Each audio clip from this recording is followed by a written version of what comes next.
Hi everyone, it's me, and today, dear MacPad, I'm sorry, but people are strange. I'm sorry. A portion of this episode is sponsored by Capital One Shopping. Thank Let you me so tell you a much. story, a true story. All A right, story about Storytime. an email I received from a game developer that, for privacy reasons, has to go nameless. But Alright, story time, let's go. let me assure you that it's someone who works on a game franchise that you're quite familiar with. Anyway, we'd done a theory or two trying to predict the plotline and some early twists for their upcoming game. Out of the blue, I received this email from the CEO of the company asking me if I Wow. had a mole on the inside feeding me information. Now, obviously it was a joke, but also not quite a joke. Anyway, I was just ecstatic that we were on the right track. And then the game came out, and it was nothing like our theory had predicted. It also seemed rushed and a bit unpolished, like a lot had been changed in the game last minute. It got me wondering whether our theories had prompted them to change the game in order to move the storyline away from what I'd predicted. But no, that couldn't be right? Are developers actually changing their games in response to fan theories? Well, friends, that's exactly what I aim to find out today. Oh my god! Game Theory intro! Been so long, man. Oh my god.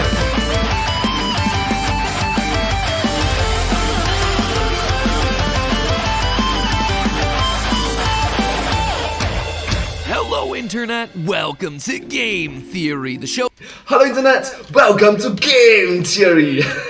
Let's go! that 60% of the time gets it right every time. Lately, and maybe it's just me, I've been seeing a lot of discussion around my role, this channel's role in the wider games industry. Obviously, I got that email that I mentioned in the cold open, but I also had this random conversation the other week with someone who said that getting a theory video made for your series is like landing a white whale. Let's just make sure that there are fewer harpoons there, Ahab. There's also been videos from creators like Dags and Sagan Hawks that explore the evolution of indie horror and our specific role in that. If you're lucky enough, you may get the blessing of the gods that is a game theory video on your story. In this era Blessing by the gods. What? of post-FNAF indie horror, it can be really easy to want to chase that trend, filling your game with secret lore. But if it doesn't fit your concept, don't do it. Don't chase that game theory video. There's also meme material like this. Now, don't get me wrong, I don't bring all this up to be self-aggrandizing, like, oh, look at how important we are to the games industry. I bring all this up to question the assumption. Is this actually true? Is there evidence to suggest that games are changing themselves in response to theorists? Have we and other online theorists shaped the way that games are made and marketed? And has this sometimes resulted in worse games? Well, first and foremost, we know that we have a very strong impact on search results. Last May, during our video on the game Only Cans, I made a quick offhand joke about the 19-year-old meme Lemon Party. That new flavor's name, Lemon Party. By the way, do not Google that. Do not Google that. Random, right? But wouldn't you know it, off of that very brief mention, suddenly searches for the term Lemon Party hit their highest point in 5 years. And this is after we told you to not Google it. So do me a favor, don't hit that subscribe button, and absolutely do not leave a comment that has the word jump kick in it. Don't you dare. Yep, jump kick! Alright, subscribe, ring the notification bell, comment, thank you so much. Don't you even think about it. I will be so disappointed in you if you do. But that's just a search term. What about an actual game? Well, we dug around using Google Trends, which, if you're not familiar, tracks the volume of search traffic over time. Data that can then be filtered by geographic region and search platform. So we started to look at games that the channel had covered in the past, starting with one from 4 years ago, the VR game Duck Season. If you don't remember this one, it had a cute animal mascot, a horrible family, dead kids, a 1980s aesthetic, and none of this is really helping narrow it down, is it? It was our mission in that first video to reveal the identity of the murderous dog mascot behind it all. Just another normal day over here at Game Theory. That video Yep, a normal day. is one of our best performing videos of all time with over 19 million views, so we stuck the term Duck Season into Google Trends, and wouldn't you know it, the timing of our video's release corresponded to the highest peak in search traffic ever for both YouTube and on the web in general. Other spikes in trends certainly seem to exist immediately after the game's release when Jacksepticeye, Corey Kenshin, and others played the game, but in December of 2017, web search had dropped to 47% of the high. Then in January, immediately after our Theory, 100%, all-time high of search traffic. If we get even more granular, you can see that the highest point from 12/1/2017 to 1/31/2018 is December 31st, the day after our video came out. We kept searching and we kept seeing the same thing over and over again. Mobile game Lily's Garden, video June 22nd, 2021, 100% spike in YouTube search immediately afterward. Andy's Apple Farm, game released November 26th, 2021, our video December 12th, 2021, 100% spike. And it wasn't just for Game Theory either. Nightmind, a theorist for all things creepy, had a video on Catastrophe Crow 64 in early February 2021. And sure enough, we see a sizable spike in trends for the United States right after the video releases. When you run the same trend search worldwide, you get a different 100% during the week of February 21st to 27th, when Dross Rotzank, award-winning Venezuelan YouTuber, released his video on the topic. And then our video came out on March 13th, setting a new, higher benchmark for the whole thing. Theorists, not just us, it would seem, get people excited to search for more info on the games that they talk about. But okay, this is all for small titles that no one would normally be searching for. What about something more mainstream? Well, we see this trend happening with massive titles as well. In 2019, Minecraft saw this massive resurgence in popularity, with its 10-year anniversary happening in May, and then PewDiePie picking up the game in June. Long live Sven Svensson. But despite Oh my god, that reference, man. a year full of huge events for this long-running, massively popular series, searches for Minecraft peaked on both YouTube and on the web between July 21st and 27th, the week we started our deep dive lore analysis into the game. In fact, that week was the most searched that Minecraft had been since 2015, a record that has only been surpassed in mid-2020 by the surge of...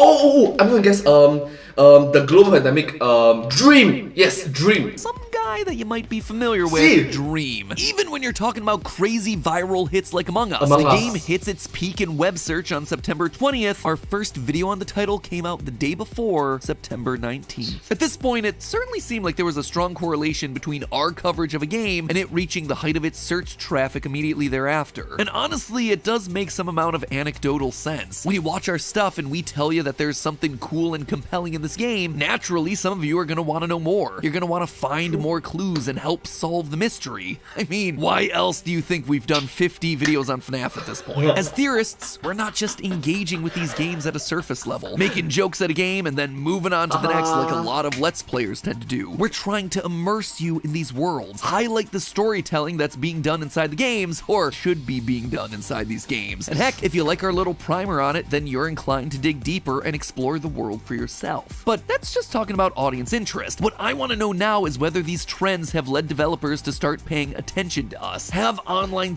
I like the meme, man. The meme is so funny. theorists actually made an impact in the way that games are marketed and made. Now, before I tell you about our hypothetical impact, let me tell you about something that'll definitely have an impact on your wallet. Our sponsor for this portion of today's video, Capital One Shopping. Buying Thank you so games much. these days Thank you. is increasingly more expensive, which is especially frustrating when all you're getting is a broken, buggy mess. But the thing is, most of us don't really think about where we're buying our games from. I know I just often go to Amazon for my console games because it's more convenient, which means that we're at the mercy of those companies and whatever prices they choose. This is actually where Capital One Shopping comes in. The Capital One Shopping browser extension allows you to compare prices from all across the internet, ensuring that you are getting the best available deal online. Plus, once you find the place with the best deal, Capital One Shopping takes it one step further. It scours the internet for coupon codes, coupons that actually work, not like the ones that you spent hours looking for only to have it expired. Great, now I'm paying more money while also losing hours off of my life. So I'm very thankful that Capital One Shopping is dedicated to not only saving me money, but also saving me time, which, you know, if you saw my schedule, you'd know that every minute matters.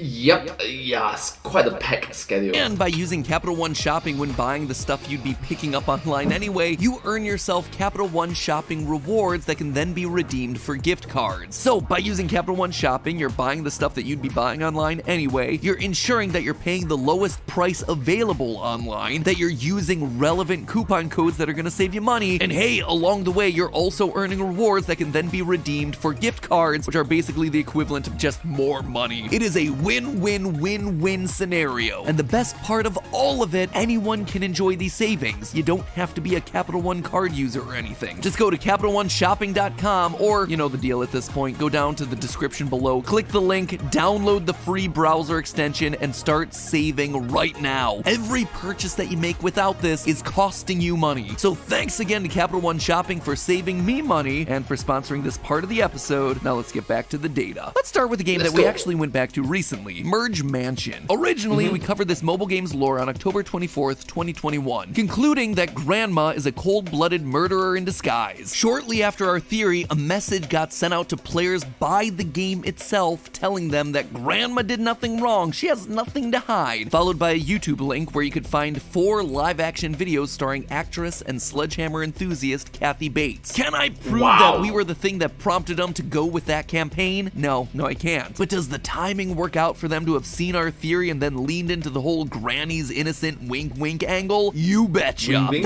Well, that is very true. The coincidence is there, right? Moving on. Some circumstantial evidence, but can we make a more one-to-one connection? What about something more substantial? Something a bit more narrative-driven? What about Bendy and the Ink Machine? We made a theory after the release of Chapter 2 talking about this random angel character. This character that had shown up in a random poster on the walls, speculating that she was going to be important to the story moving forward. Alice Angel. First, we'll see Alice take center stage as the game goes on. Like Betty Boop, we'll hear about how her popularity skyrocketed, surpassing Bendy. Sure enough, when Chapter 3 released 123 days after the video, the world was introduced to Alice Angel. She was front and center. Now, did we predict what the creators were going to do with Alice all along, or did we somehow speak this new character into being? According to Mike Mood in an interview, we'd like to say we knew exactly what was going to happen, but really, at the end of the day, we knew the beginning and we knew the end of the game. Everything that happened in between was kind of developed as we went along. In Chapter 2, we had a poster of Alice Angel, and that was just one poster. There was nothing explaining what this character was. The fans just started doing fan art, they just fell in love with the character, and it made it really obvious that Chapter 3 should be about Alice Angel. That right there is pretty conclusive. They literally took ideas from the fan community and used them to fill out their story, which, let me be clear, isn't a bad thing. It's awesome to listen to the fans and respond to the things that they're all most excited about, but it's...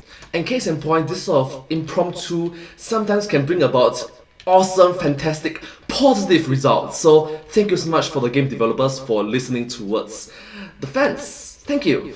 Clear that we, the collective we playing these games, not just us theorists, we influenced how Bendy turned out in those middle chapters. So now we're starting to see how theories can have an influence for the better or for the worse.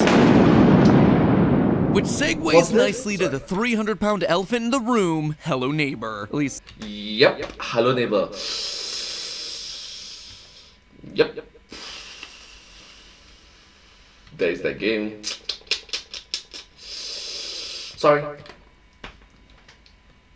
He's a dapper elephant. I mean, he wears a sweater, vest, and everything. Now, you might remember this little series of tweets from April 2020. For anyone that doesn't, TinyBuild, one of the developers for Hello Neighbor, had just released a TV pilot and began tagging my Twitter in their posts, seemingly trying to get another theory out of me. However, some have suggested that this block of tweets is part of a larger pattern of behavior. A pattern that implies that TinyBuild changed the game Hello Neighbor during development to chase theory videos like ours. But is that true? To figure it out, we decided to look at the development cycle for the game. I'm gonna skip the first couple of alphas because they didn't give us too much to work with. Basically, during this period, Hello Neighbor's popularity was doing fine, but nothing to write home about. Alpha 2 was released on November 22nd, 2016, 27 days after the last build. In fact, up until this point, TinyBuild was releasing a new version of Hello Neighbor every 27 to 30 days like clockwork. And wouldn't you know, 30 days after Alpha 2, Alpha 3 gets released. Players are treated to a much larger house with more rooms and a ton more to look at. But then things start to get weird. You see, sandwiched in there on December 15th is the release of our 2-part Hello Neighbor expose,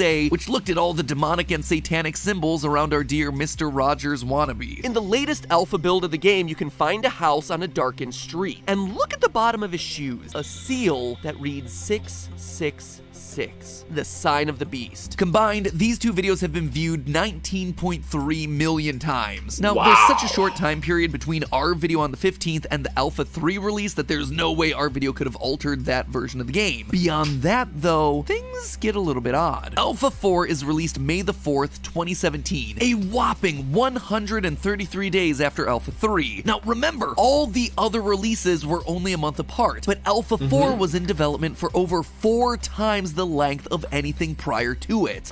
Which really brings up the point of why is there such a long difference? Also an oddly similar amount of time to the gap between our video on Alice Angel and the release of Bendy Chapter 3. But it wasn't just the length of time between versions that was noteworthy, it was also what Tiny Build had used the lengthy design time to create, specifically the game's brand new nightmare sequences. We're broken away from the main stealth gameplay that had been the selling feature up to that point and transported to another section to play surreal minigames where lore takes the center stage. And this is the trend that would continue until the game's release. Once Hello Neighbor came out, it was disappointing to say the least. A lot of people were really excited about this game, myself included. But having said that, I played the game. It's quite glitchy. It's quite glitchy. Original concept of an AI learning how you broke into a house and changing tactics accordingly was brilliant, but it seemed that there was a decision made to chase the hype at the cost of this original concept. They changed tactics and focused more on the lore of the series, which again seems to be backed up by the tweets and their eventual book series and their TV pilots, and in turn they lost focus on the game itself, which became a broken, buggy mess. But of course, if we're talking about buggy games, no one else takes the cake like Security Breach. FNAF! Five Nights at Freddy's. Freddy, I'm gonna shove a beak inside of you, and you are going to be able to talk better. Disappear. Did you hate the idea that much? You haven't seen so many things, and you've seen Karate Kid. Yeah. Wait, oh no, what happened? I fell through the wormhole, apparently. If you've watched my theories on the game, you'll know that I walked away confused and disappointed with the lore. It felt like the pieces didn't all quite fit together, and now there's a ton of speculation about whether or not the game that we got was the game that was intended. And to be honest, I'm right there with ya. I get it. We released a video back in late 2020, right around when Security Breach was due to launch, but a few weeks later, the game was delayed. We did another theory in April of 2021 when the game was once again due to release, but shortly after, the game was once again delayed. Both of these videos were heavy on the predictions as to what the game was going to be about, so would it be that strange to believe that we may have gotten a bit too close? If you look at all the content that was cut from the game via channels like Tetrabit Gaming, you start to see elements of the original story start to poke through, like the fact that at one point in development there was such a thing called the Vanny meter, and as that Vanny meter got full, security guard Vanessa would disappear only to transform into the evil Vanny, something that we had actually theorized about a lot, but also something the final game was weirdly cagey about. Now, I can't necessarily say that I have solid proof that Security Breach changed things based on online theories, but Scott himself has admitted that he's changed things based on what the fan base has found interesting. As Scott, in his own words, says, I watch all the game theory videos, and Me too. I also watch all the game theory videos. Yeah, we have a similarity. Yeah, we have life.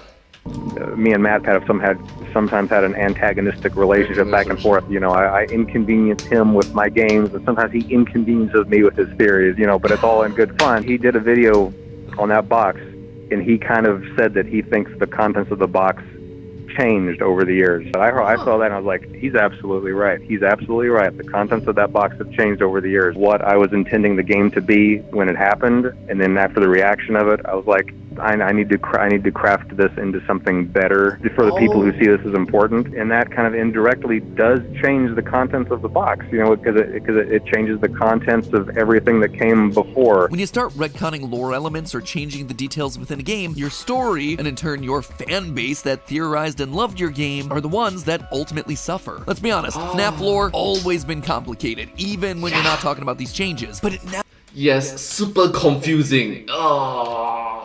never felt like the games suffered. It felt like Scott was very much in control of the story and where it was going, but Security Breach was just a lot messier than your standard Freddy Fazbear experience, from a gameplay standpoint and from a lore standpoint. And if fan theories were right and they changed the original story because of it, well, then it would explain why the game was so unpolished and the lore so incomplete. By rushing to try and make something surprising, they ultimately shot themselves in the foot. They changed elements of the story to make it different, but forgot to take everything out. And so we're left wondering if Vanny and Vanessa are the same person, which everything up to that point had been leading up to. They even went back and changed the princess's name in the game files back to Princess instead of Cassidy. The one lore piece that we felt like we had nailed, they've now changed retroactively, which makes it all the more confusing. Were we right and they changed it? Was this an Easter egg? Was it intentional? Who knows? Just let us have something. And you see, that's the point. Let us have something. Developers, if you're watching, just let us be right. Don't be afraid. And case in point, the us in this scenario is the fan base, the audience, the viewers. We like to play the games, and let us have something. Thank you so much. Afraid that YouTubers or Reddit threads guessing the story is gonna make your game any less fun. If anything, it adds to the excitement for us theorists. When we get to that final boss and the twist is revealed and we realize that we had called it all along. That is way more satisfying than a half-finished game with a messy story meant to subvert our expectations. It means that congratulations, you laid out the clues in a sensible way that some very dedicated fans were able to follow and piece together. And hey, if and when we get stuff wrong, that's great too. We're okay with that. It just means Yeah, of course. Gamers always like to get things wrong and right. We like to get things wrong so that we know what path to avoid. Like, for example, if you have played Zelda, you like to smash the ports. The wrong ports, of course, but the ports nonetheless, because that's part of the game. That we have more to theorize about. In the end, don't sacrifice your game's integrity just trying to make us wrong in retrospect. I think Game of Thrones author George R.R. Martin said it best. You know, I have certain things that I'm laying clues for that there'll be revelations later on. Some people had put together those clues even as early as 1998 and are adding things together. What do I do with that? These people have guessed the secret that I'm going to reveal in book 6. People have already guessed that here, and book 2 is just out. You really have two choices there. You can ignore it and proceed with your plan, despite the fact that some people know where you're going. Or you can get all panicky and say, oh my God, they figured it out. I can't let that be. I'll have to change it. I'll have to go in a different direction. And I think some writers do that. And I think that's always a mistake. Yeah. You know, if you've planned your book that the butler did it, and then you read on the internet, someone has figured out that the butler did it, and you suddenly change in midstream and it was the chambermaid who did it, then you screw up the whole book, because you get this foreshadowing early on, and you've got these little clues you planted, now they're dead ends, and you have to introduce other clues, and you're retconning. It's a mess. We know developers recognize. That's right, I agree with you, because if you suddenly take a sudden left turn, sudden change into the plot, the audience will be like, what just happened? Like, oh my God, why? The impact reactions from fans and YouTubers have, and at times include extras in games for us to find, hoping for us to get excited about finding them. But too many games that started out in a really good place with a passionate team making something they love get a taste of that hype train and start changing things. Suddenly they're trying to chase the train for just one more ride rather than staying the course. Obviously, we love great games with hidden lore, but not at the cost of everything else. We love when developers try and stretch themselves to achieve something special, but we don't want to see internet clout cause them to compromise their vision. Just make the game and the story that you want to make, the one you intend to make. Because if it's well made and enjoyable, then we'll inevitably want to play it and talk about it. If we guess the story early, that's totally okay. Add some Easter eggs pointing to the next installment. If you get something wrong, that's okay too. And if you don't want to include any real lore at all, fine, I'll still be here, ready to claim that it's secretly a sequel to Earthbound anyway. Argue their theories, whether they're right, whether they're wrong, but I don't need to know about that. But hey, that's just a theory. A game theory. Thanks for watching. Well, anyways, thank you all so much for watching this video. I hope you find this video quite enjoyable and entertaining to watch. A lot of educational and knowledgeable stuff, and quite wisdom-filled, isn't it? Honestly speaking, I learned a lot. Just stay true to yourself. Don't suddenly take a left turn, suddenly change the plot. make the game that you intended to. That's right. So anyways, I want to see the meme at the back. Sorry. That's just... Minecraft exists. Theorizing starts. It has seemingly no plot. Theorizing stop. Keyword seemingly.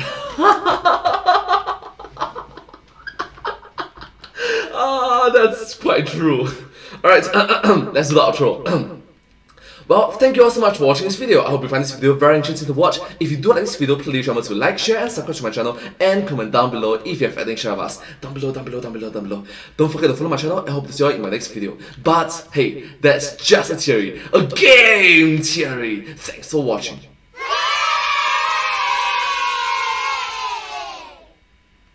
And I hope to see you all in my next video. Bye bye! Thank you so much for being so supportive, thoughtful, understanding, polite, and just engaging, active.